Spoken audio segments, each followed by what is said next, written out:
Hi, hello, you're listening to Dangerfield Sunday Prescription. Yeah, Sunday the 5th of March. How are you? I hope you're good. I've got a confession to make.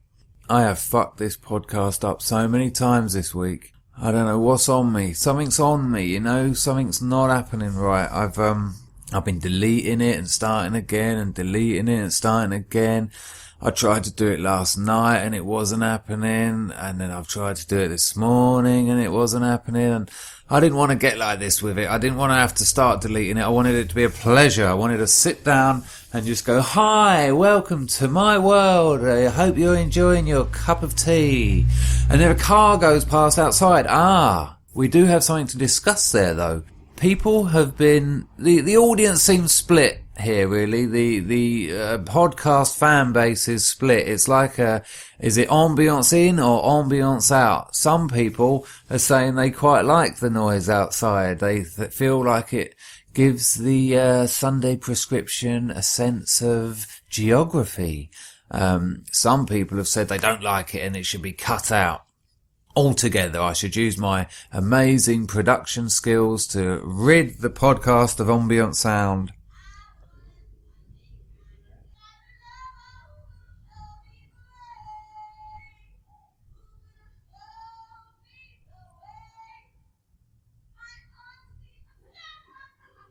There you go, it broke down at the end. I hope that recorded. I feel like that is the argument answered. You can't edit that out. You can't. There's someone screaming their heart out in the street. It's kind of amazing. It's still going. I'm tempted to go up to the window and see what it is, but no. Let's just calm down. Let's get back to what this is about. This is about you. This is about your Sunday. What are you doing? Have you got a cup of tea there, have you? How nice is a cup of tea? You're sitting back. When I listen to podcasts, I get my office chair and it does a super ultra recline and it lays right back, and I put my feet up on the radiator and I get a cup of tea and I slowly doze off and drop the tea and burn my bollocks badly. I tell you what, I'm quite good at spilling drinks into my lap. I was on an aeroplane and I just was, obviously I'd filled myself with Xanax because I was on a plane, just sort of nodding, and the woman said, would you like a drink, sir? And I was sort of staring through my sort of bloodshot eyes. I was like, hey, yeah, there's a gin and tonic, can you? Large one. And she gave me this drink and, oh man, I can't fucking concentrate. That's actually her voice. And she's, it's gone. So anyway, I poured this fucking gin and tonic into my lap anyway, and the little kid next to me started crying, and as I sort of woke up and I thought, well, I'm virtually gonna fall back to sleep anyway. Do I need to? And I was gone. And I woke up like 12 hours later with a dried lemon stuck to my groin area. It wasn't the best welcome to Cambodia I've ever had, but it was the only one, so I took it. Well, it's Sunday now, of course, but last night I done a gig, which for me now is tomorrow, because I'm recording this on Good Friday. So I've got my last ever performance of Sex with Children tomorrow night, which was last night. Look how technology confuses language. This sentence makes sense. I'm looking forward to my gig tomorrow, which was last night. There you see, what a strange thing the archive has created for us. But yeah, so hopefully it went well. I'm hoping that last night was a great gig. I've got some industry people coming. I don't usually pander to the industry, let's put it like that. But some fella reckons he's an American tour promoter, and if he can get me out to New York, I will be over the Atlantic. I'll be over the Atlantic. And I would really like to do that. I'm a bit concerned that I have some previous convictions which may make entry into the universe's largest prison problematic, but I think I'll get to JFK and see how it pans out from there. I had a mate, I say a mate, he was a Soho character, Sebastian Hornsley, who died. He died of a drug overdose and was found naked in his flat But he went to New York once and they stopped him at JFK, probably because he was very extravagantly dressed. He used to wear a top hat that was like 2 foot tall and nail varnish and makeup and very strange sort of... what would you call them? They're kind of like suits, but they were sort of exaggerated versions of old suits. And they Googled him. They fucking Googled him. And of course, when it came up, his book came up, Dandy in the Underworld, and his history of drug abuse and all sorts of awful things. They kept him there 24 fucking hours at JFK while they sort of rubbed their chin. Well, we don't know about this one, man. Look at him. I mean, do we really want that walking around our fucking streets? I don't know. You know, there's an issue there. If they Googled me, I am not getting in. No, I will probably have my hands chopped off and I'll be sent back to England in a fucking body bag. We don't want that kind of shit on our streets. It's funny, actually, because you go to South America, they have a look at your previous and they welcome you with open arms for the self-same reasons. Okay, no, it's come in. Oh, we like it. Oh, you like the cocaine? I had some great times, actually. Went to Venezuela. What a time that was. Jesus, man. You know what? Everyone in Venezuela is on crack. That's just a fact. You can't get away from this stuff. You go into a cafe and you say, hey, hola, dos cerveza, please. And they're like, we don't say we, you say si. And you say, dos cerveza, si. And they go, you want some crack? And you're like, yeah, go on then. It happened as soon as we got there. 14-hour flight to Venezuela, of course. I slept the whole thing and we got there. My mate was like, you cunt, you slept for 14 fucking hours, you cunt. And we walked out and man, when that plane door opened, it just stunk of oil. You know, Venezuela is sitting on one of the biggest oil reserves in the world. And you can smell it. It's not, it would be ridiculous to suggest that's what you can smell, but because they are oil rich, they all drive around in huge, big, old American cars. They're everywhere. There's like all these old Corvettes and Trans Ams, and they're all sort of, you know, they're proper ringers. They're like the front's a Corvette and the back's a Chevy. I don't know enough about American cars. That could be a brand and a make that I've stuck together there, but you get the idea. And they're all jacked up and the front is like a millimetre off the road and the back's 2 meters. And I remember we got out of the airport and it's 40 fucking degrees. You know, I've got a hoodie on. And my mate is like, yeah, should we get a taxi? And this car sort of came past us really slowly, tinted windows. And I thought, wow, no, man, look, it's got tinted windows, not realising that because of the sun there, they're all tinted windows. And it sort of crept slowly past us and then stopped. And a couple of fingers came over the inch gap of the tinted window and sort of sort of pulled it down. And a bloke with one tooth and mirror glasses went, hey, you want taxi? And I was like, well, obviously not. And my mate went, yeah, see. I'm like, shit. And we got into this car and the bloke's just got like I don't know, a bag of rocks or something on the accelerator and he's got his feet up on the dashboard and we're driving along. I've been in the country for 5 fucking minutes and he turns around and goes, you want crack? You want crack? And and he threw this rock into the back seat. He went, it's for you. It's no problem. You want more? You come see Savastes. Eh? It's my name, Savastes. And he threw like a business card at us. And of course we smoked the rock and we were there for 5 weeks. And I think I probably inhaled more crack than I did oxygen. I think that's fair to say. The stuff is everywhere. And there's they got some mad things going on with it. Like, if you buy 100 rocks, yeah, and that's not that difficult to do out there because it's 20p a rock. Right, this is going back a few years. But even then, in England, the same amount's costing you £20, yeah? It was 20 pence a rock. And if you buy 100, you get a free prostitute. Yeah. I'm just going to give you a couple of seconds to digest that. Because I don't know if you're like me. After 1 rock, a prostitute is quite a nice idea.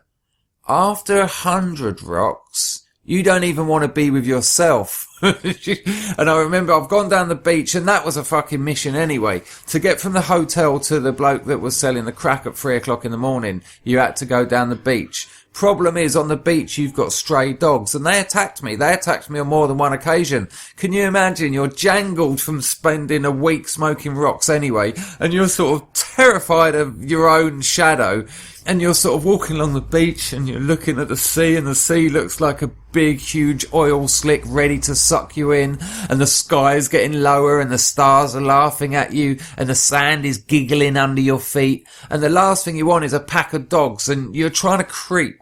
You're really exaggerated, like, and then like one of them, boom, ears up, dang, and you're like, oh fuck. And then another one, ears up, bang, only one ear. This funny thing about the dogs in Venezuela on the beach, there's packs of them, these stray dogs live there. They've always got one ear up. And it's like, why is that? And it took me a while to realise it's because of the sand. If the wind blows a little bit, they don't want to get sand in their ears, so they all only they have one ear up. But at night, of course, they've got both down because they're resting.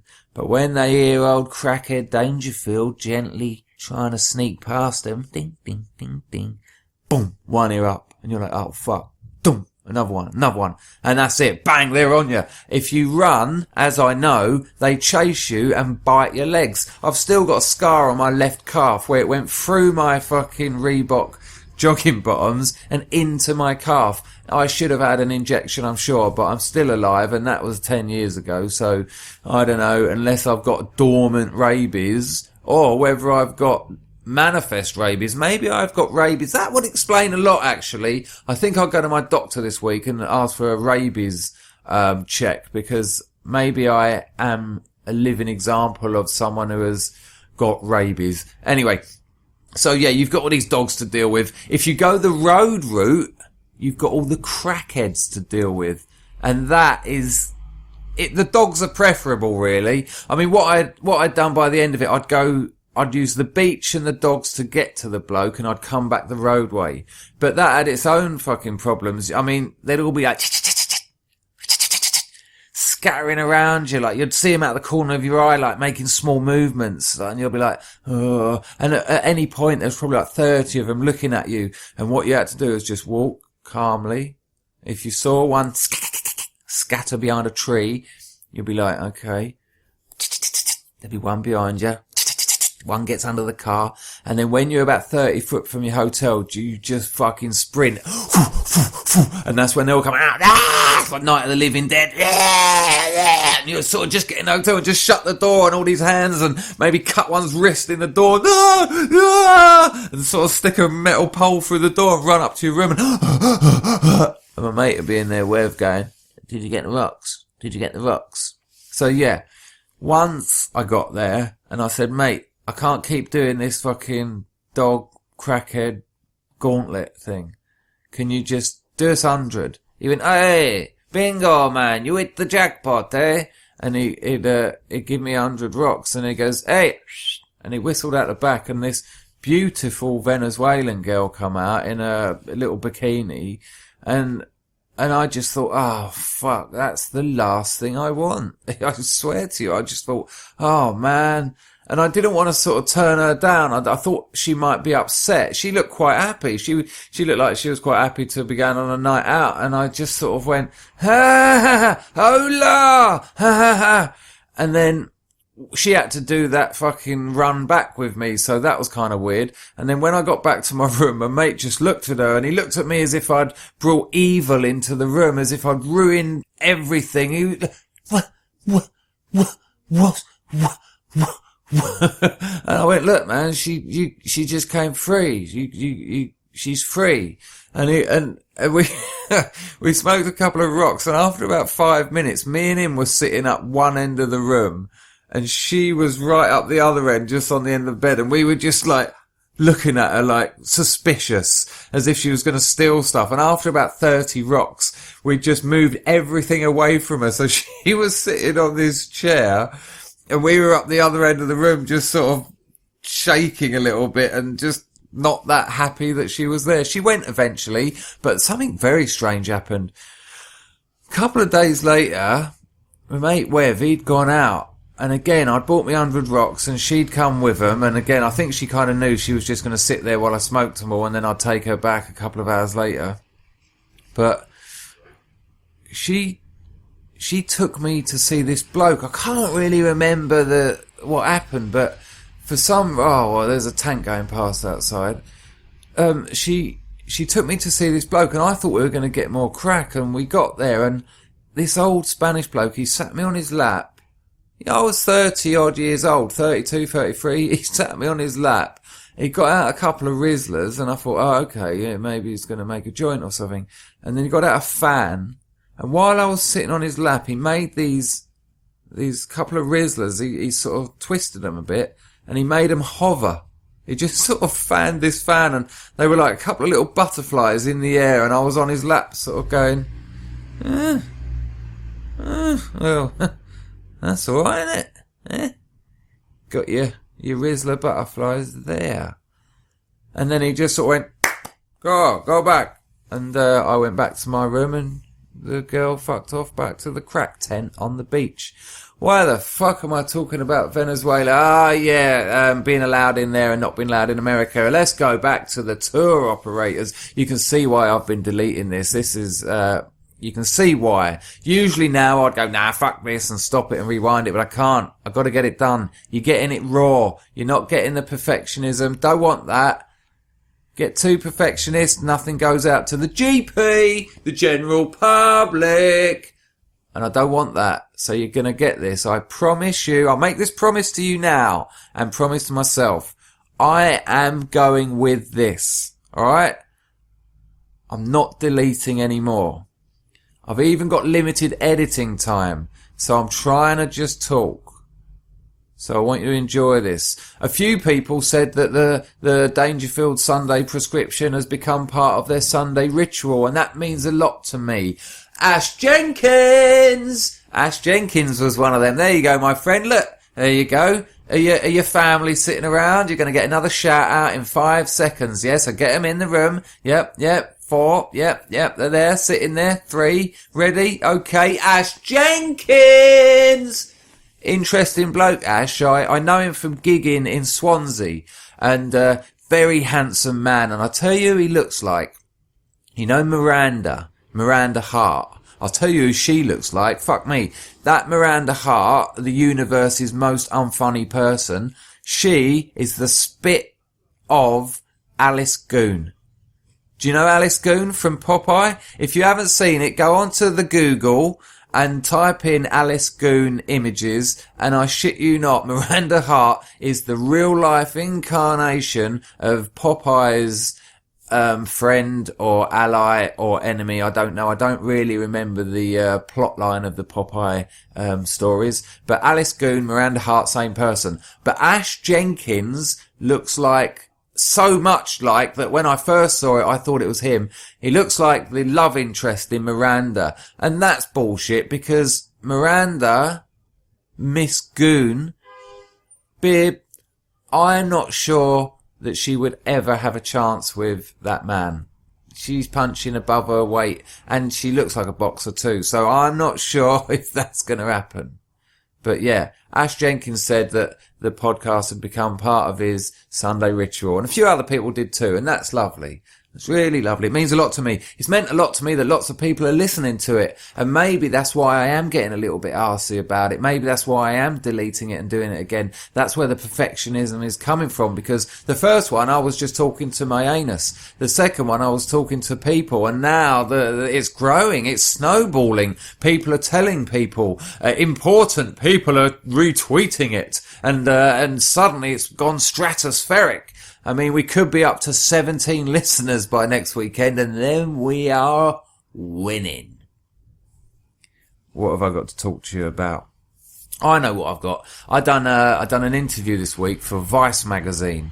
And Vice magazine's alright, isn't it? I quite like Vice. You know, it's commuter trash without a doubt. It's, how I pierced my belly button with my mum's willy and stuff like that. But they're quite good stories and they're quite interesting articles. They give you what you want. They're garish pictures. They're like, it's very sexual. There's lots of tit in it. It's commuter trash internet magazine, but it's done all right. They've got a few million followers on Twitter and, it's working. See, I remember, as do some of you, I suppose. I assume I have a slightly older listenership, sorry. I remember the internet in the early days, pre-Google, and a very different beast it were. I can remember Lycos. Do you remember Lycos? These are your old search engines where they'd have a page of like holiday ideas and gift ideas and some shopping tips and a photo of a dog and like the search bar was like an afterthought. They really hadn't understood, like Google'd come along and that's how they rule the world now. They really hadn't understood what people would do. They want to get online. They want to look for shit. They don't want to be given shit. They want to search for shit. And the search bar in Lycos and Yahoo and all those other early ones, it was like an afterthought. It was like, what? You want to go and look for something else? But why would you? We've got content here for you. And it was incredible. So much information. You'd be just like, what? And Lycos, it's quite a tedious marketing ploy. I mean, it's quite common with things. When you've got like a new technologically determined object like the internet, how do you sell that to people? Well, you combine it with a culturally decayed, object such as, the idea of a dog, owning a dog. On the Lycos one, I remember the advert on telly, it'd go, going online, getting on the internet, haha, go get it, Lycos. And this little sort of Yorkshire Terrier or I don't know what dog it was, black and white thing, the classic one, the black bag one from Viz, and it would run off, and it would come back with a computer or something in its mouth, and it'd go, well done, Lycos. And it didn't last because the search bar was an afterthought. Google, it's just a search bar. And there's this story about Google that some bloke would email them every week with a number. So like one week they'd get 16 and the next week they'd get 19. And they suddenly one day realised, the people at Google, that it was the number of extra characters on the homepage. So it was Google in the search bar, but then if it had something like, when they added images, that was like 6, IMAGES. And he was showing them how their character count was growing and kind of warning them not to get away from what originally made them appealing. And they've done well. They are now God. Another thing about those early days of the internet I was thinking about, I'm going to get to the internet magazines, but I just want to talk about the home page. Everyone was having home pages. It was really weird. Not for anything in particular. I mean, if you had a project on the go, then sure, you're definitely 100%. If you'd written a book or if you'd written a song, if you'd farted, had a bath, eaten, slept, killed, saved, jumped, sat, shit, thought, winked, spat, you would have a page about it.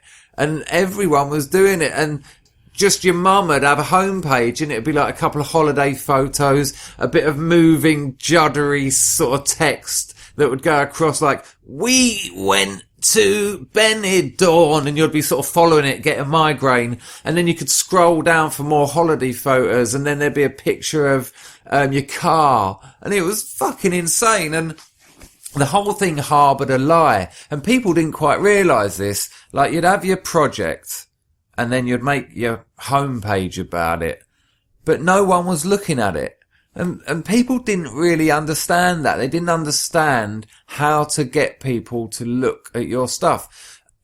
And you'd have to tell people. You'd have to tell them about your homepage. You'd be like, yeah, I've got a page, yeah. And you'd have to tell them on an individual level. And you can see where this is going, because if you're telling people on an individual level, you might as well just tell them about the project. And also, the idea of buying a domain in the name of your project was just not happening. They were expensive. The idea that you'd have chrisdangerfield.com, which, cost me something like 20 quid a year now. In those days, that was just not going to happen. So you'd have to be part of some freebie online homepage generating community, which meant your URL, your address, was just ridiculous. So you'd be in a pub and you'll be like, I've written like the first 2 words of a play, yeah? You can check it out on my homepage. And they'd go, all right, how do I get there? And you'd say, okay, it's www.geocitiescommunitypages.co.uk/individual projects/?looking for/UK/projects online as of this day, my project space book. Okay? So yeah, check it out. So people didn't really realise that it was going to cost money to get stuff to people. To make it visible, it costs money. I run an internet business and I obviously run my comedy online and I've got a website and I do the podcast and I have to pay for it and I have to advertise it and you do shit like that. And people didn't realise that, and there was so many of these fucking pages swirling around the internet with no one looking at them. But internet magazines, they just appeared there was a proliferation of them. It was part of the .com bubble, the .com explosion, and the arrogance of these middle-class university kids who thought that they could just drum up content while scratching their ass in their warehouse studio in Hoxton that daddy bankrolled. And it was crazy. I met a load of these people. I just left my master's degree in Leeds. I went to Leeds Uni and done a master's degree, and I'd written a novel. I self-published it. It was a vanity publishing coup. I borrowed the money, well, I didn't. Some friends just fucking paid for it. And I got this novel out there and got some really good reviews. And, it was enough, weirdly. I'd rather not. I'd rather Faber and Faber knocked on my door and go, man, you're a genius. We're gonna fucking publish you. But I didn't. I had to give someone some cash. But I got some good reviews and it was enough to make me think that I had ability, and I didn't have a lot of confidence in myself. And when Kudrow Eshan, when he in ID magazine described it as genius, I was like, oh my gosh, for an amphetamine addict at 23 years old with no job, that was like, I'm a writer. And so then this bloke who was making pop videos and adverts in Soho, he read a bit of that novel and he said, I want you to come down to Soho and write me a screenplay. He didn't. He was from Dorset. And he just said, yeah, I read a bit of your novel. I really want you to write me a feature film. And he was working for Serious Pictures in Notting Hill. And so they wanted us to write this feature film. So that's how I ended up, we lived in a squat in Bethnal Green, but I moved all my friends in and ended up a smackhead, and the director had a nervous breakdown and I didn't get my £175,000 that I signed in a contract in the Groucho Club 2 years before that. It all fell apart. Oh, you can't say fuck that up. Anyway, that's a story for another day. But I was around these people that were making these internet magazines and they were shit. The question you have to ask yourself is, with Internet Magazine, would you read it if it was in your hand? Would that content cut it in an old-fashioned glossy magazine? No, it wouldn't. And I remember there was a TV drama about one. I mean, how dull is that? A TV drama about putting together an internet magazine. And I ended up going to a party. I ended up going to a party in Islington that was all the people that were in one of these, in this show about an internet magazine. I think it was BBC 2 or something, or even BBC 1. And they were all sitting around watching themselves on telly and afterwards all like applauding and congratulating themselves and becoming the characters that they were pretending to be. They were sort of going, I mean, isn't it interesting? Because wow, what is the internet? What can the internet be? And you ask this question and actually we are making the internet. We are the architects of the possible future, yeah? Can I have some more cocaine? Please, Tarquin. And they were utter cunts, and I was glad when they disappeared as quickly as they arrived. They ended up down that shit chute of the internet anus. Vice, on the other hand, isn't. It's still going. It's got a lot of following. And I've done a nice interview with some lad, which I done last night. If you're listening on Sunday, I mean, for me, it's tomorrow night. And there you go. More technological quandaries. He interviewed me about sex with children, and we talked about this whole, what can you talk about? What are we allowed to talk about? And it's all bullshit. You can talk about fucking anything. That's it. I mean, I've had a lot of these interviews. I've done another Vice one. I've done the Guardian thing. I've done, God knows how many interviews about, censorship and what's appropriate and what's acceptable. You can say what you fucking want. You can say anything. That's it. But you have to pad it out a little bit. And otherwise I got no content, and I do need to promote myself. But it was a nice interview, and that should come out soon. So I've done that this week, and that might be why I'm tired, because I've done that, and I had a lot of business shit to do, and I had to deal with accountants, and life crushes you, man. It makes you tired. But yeah. So that's why I'm here. And we're still going. Have you noticed? This is a free-flowing one. I told you, didn't I? I can't even remember if I've told you. That's the state I'm in. I'm fucking tired. I've got a gig tomorrow night. I've had an hard week, yeah? But I haven't got time to edit this. I've got the missus coming over. So I'm kind of trying to get it done in one talk. I'm not going to, though. I've probably done about half hour. But I think I'll have a break in a minute. I'll tell you what did happen. This is a weird one. I got called a nignog.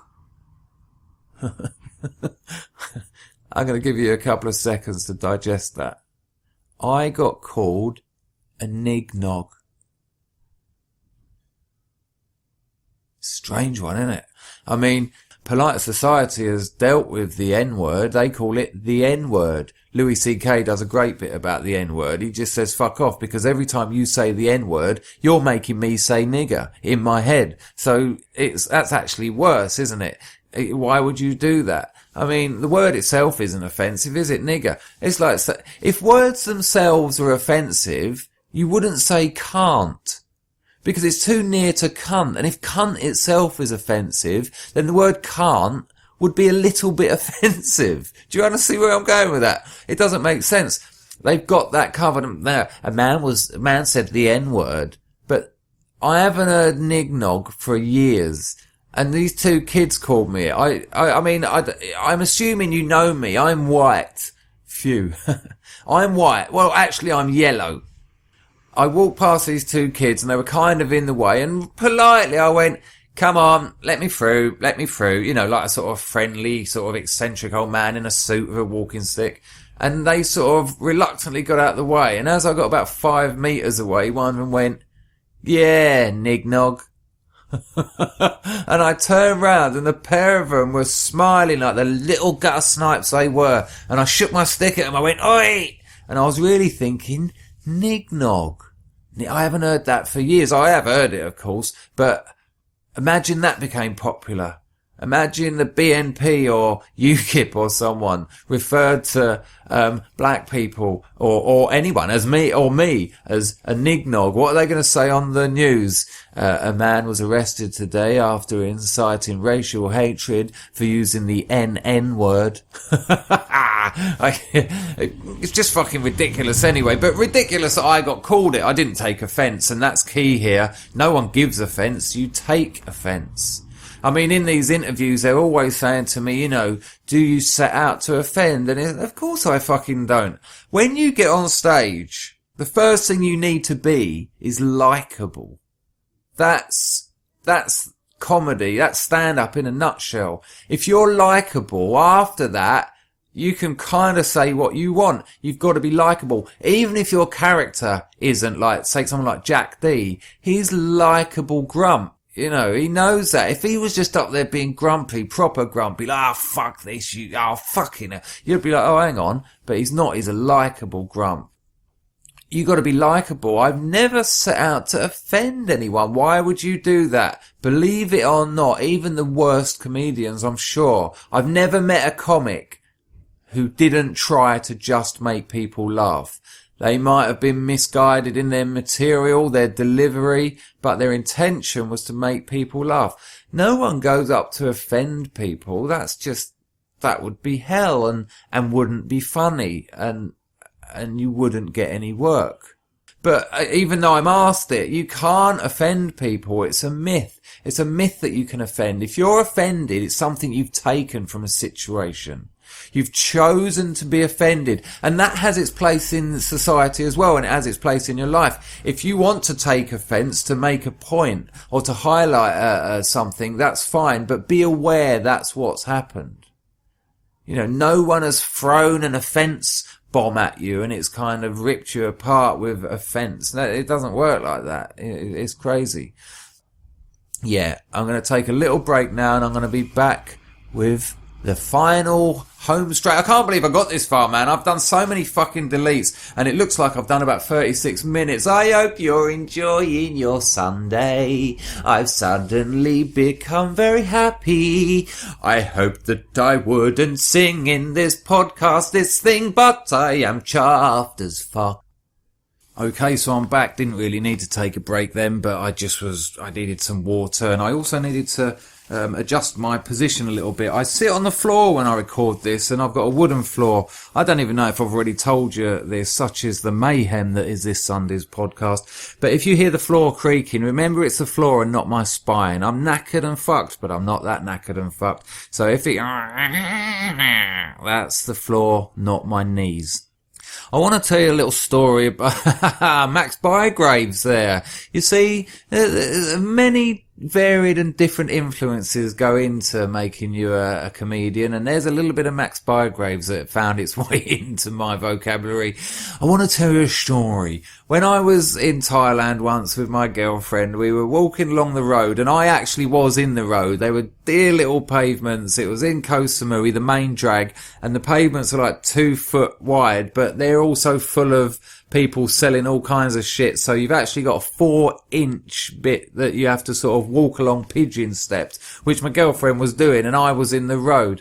And I had these flip-flops on. Now, the problem with the flip-flops was, when we arrived in Samui, I was so excited to be there. I just wanted to get down that beach and hit the pina coladas and jump in the sea and be on holiday.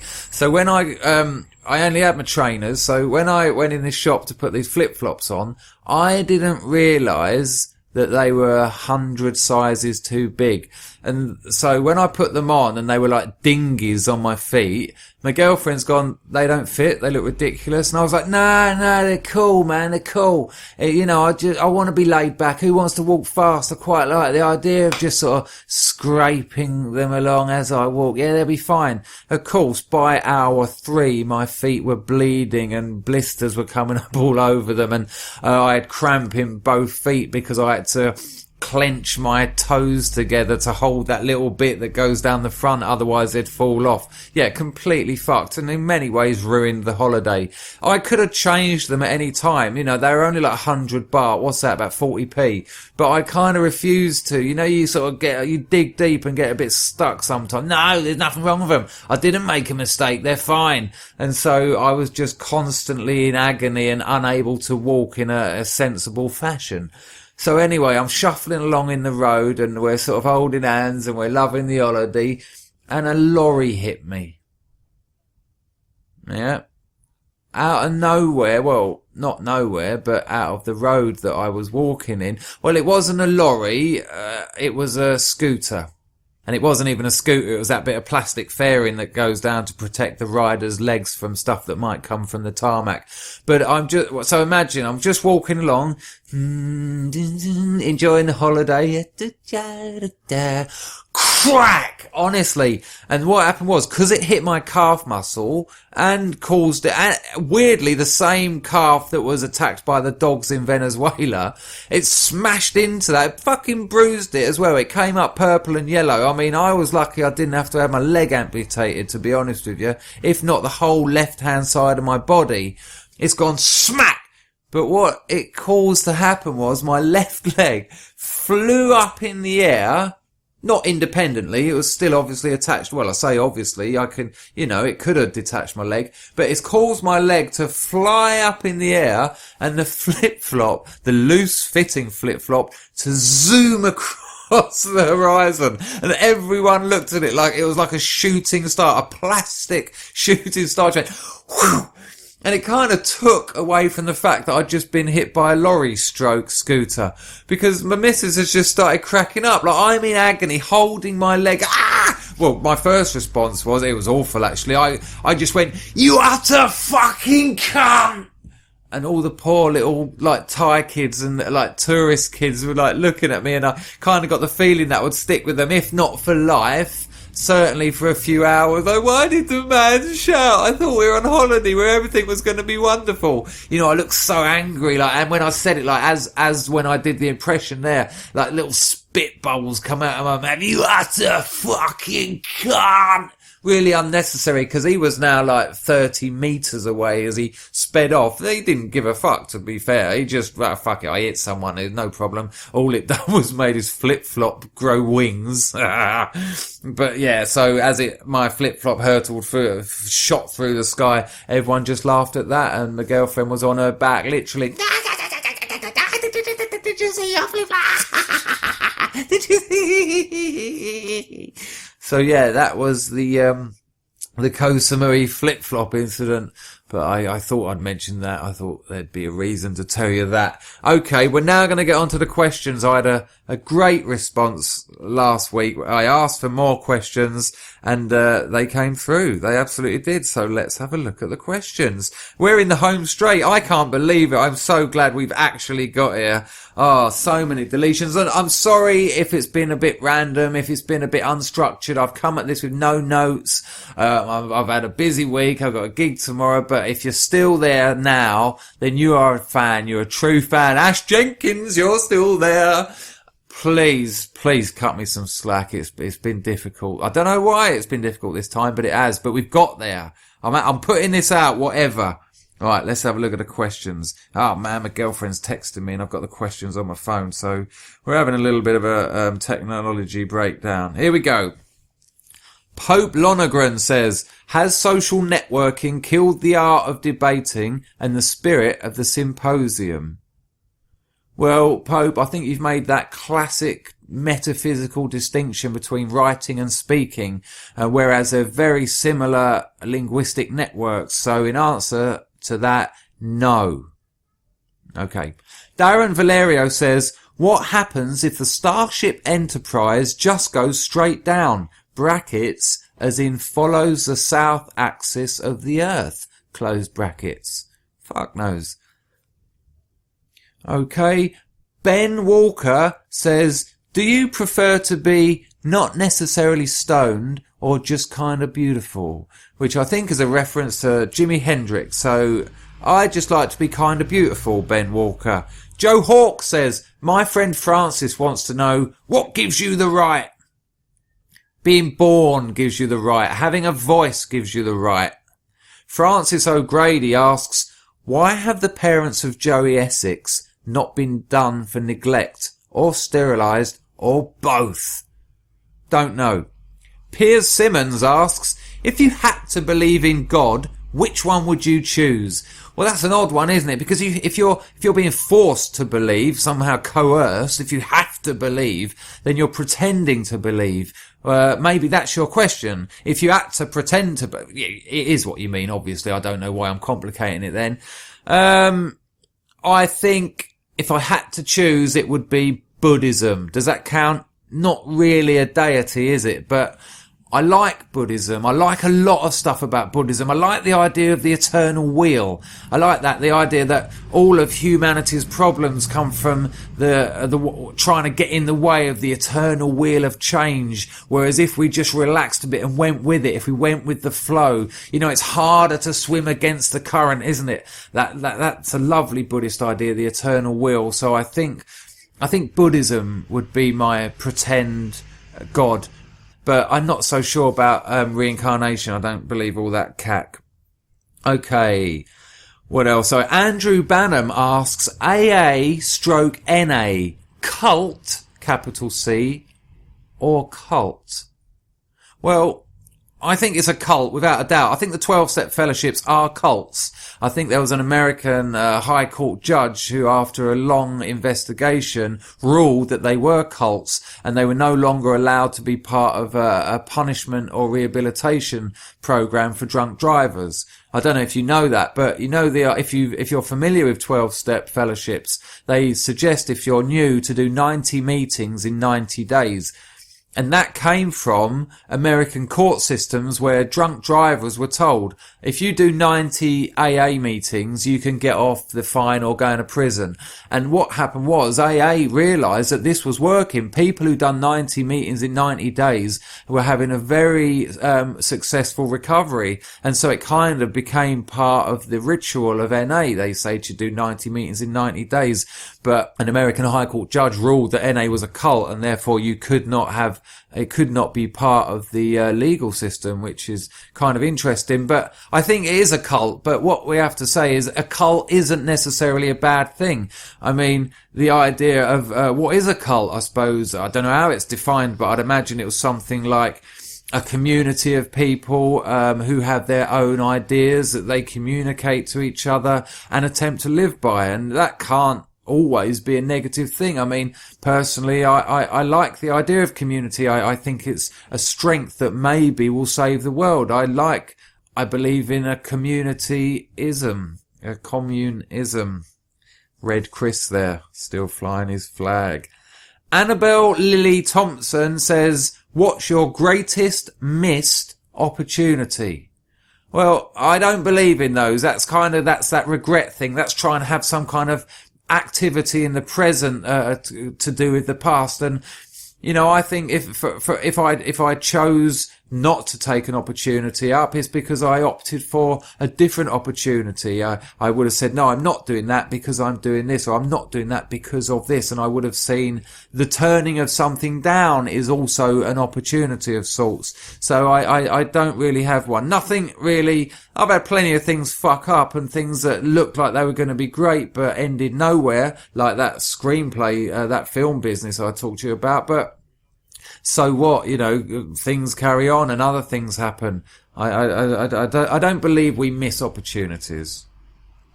Sherry Lorraine Brown says, what do your listeners think of the live debate? Don't know. That would be impossible for me to know unless they told me, and I don't want them to. Chip Summers says, is it too late for the revolution? Well, of course it isn't too late for the revolution, because a revolution is a response to a current way of doing something. It's a time when people have looked at the way we're living and said, no, we want to live in a different way. And we will always be living in a way. So there's always the potential to live in a different way. The revolution will be televised. Peter Hurley says, is Bill Bailey ever coming home? No idea what that means. Lisa Jane Bowen says, does my bum look big in this? Yes. Justin Jeffries says, is Google the new panopticon? If you don't know, years ago, a liberal theorist called Jeremy Bentham, I think about 150 years ago, he designed an idea for a prison called the panopticon.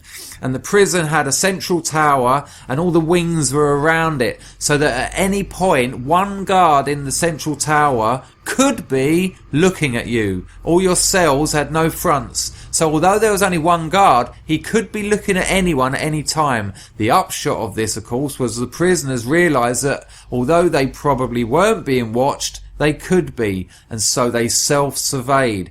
They watched themselves.